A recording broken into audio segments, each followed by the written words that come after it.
ஒரு நாள் மதிய வேளையில் சிங்கம் ஒன்று குகையில் தூங்கிக் கொண்டிருந்தது.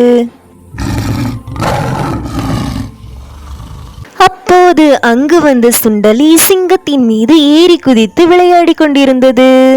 இதனால் தூக்கத்திலிருந்து விழித்தெழுந்த சிங்கம் கர்ச்சித்துக் கொண்டே சுண்டலியை பார்த்து, நீ இன்று எனக்கு நல்ல மதிய உணவாக போகிறாய் என்று கூறியதும் சுண்டலியோ சிங்கத்திடம், என்னை மன்னித்து விடுங்கள், நான் தெரியாமல் உங்கள் மீது ஏறிவிட்டேன், என்னை சாப்பிட்டு விடாதீர்கள், இன்று நீங்கள் என்னை கொல்லாமல் விட்டால் என்றாவது ஒரு நாள் நான் உங்களுக்கு என் நன்றியை திருப்பி செலுத்துவேன் என்று சுண்டலி கெஞ்சியதும் சிங்கமோ சிரித்து கொண்டே, ஆஹாஹா, இவ்வளவு சிறிய உடம்பை வைத்துக்கொண்டு எனக்கு நீ உதவ போகிறாயா என்று சுண்டலியை ஏளனம் செய்து சுண்டலியை கொல்லாமல் போகவிட்டது.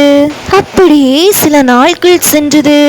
ஒரு நாள் ஒரு வேட்டைக்காரன் ஒரு வலையை விரித்து அதில் இறைச்சி துண்டை வைத்தான். இறைச்சி துண்டிற்கு ஆசைப்பட்ட சிங்கமோ வலையில் மாட்டிக்கொண்டது. வலையில் மாட்டிக்கொண்ட சிங்கம் பலமாக கர்ச்சித்து அழுதது. சிங்கத்தின் சத்தத்தை கேட்ட சுண்டலியோ உடனே அந்த இடத்திற்கு வந்து வலையை தன் பல்லால் வெட்டி சிங்கத்திற்கு தப்பித்து போக உதவியது. சிங்கமோ இந்த சின்ன சுண்டலி என்னை காப்பாற்றி விட்டதே என்று வெட்கப்பட்டு தன்னை காப்பாற்றிய சுண்டலிக்கு நன்றி சொல்லி சென்றது.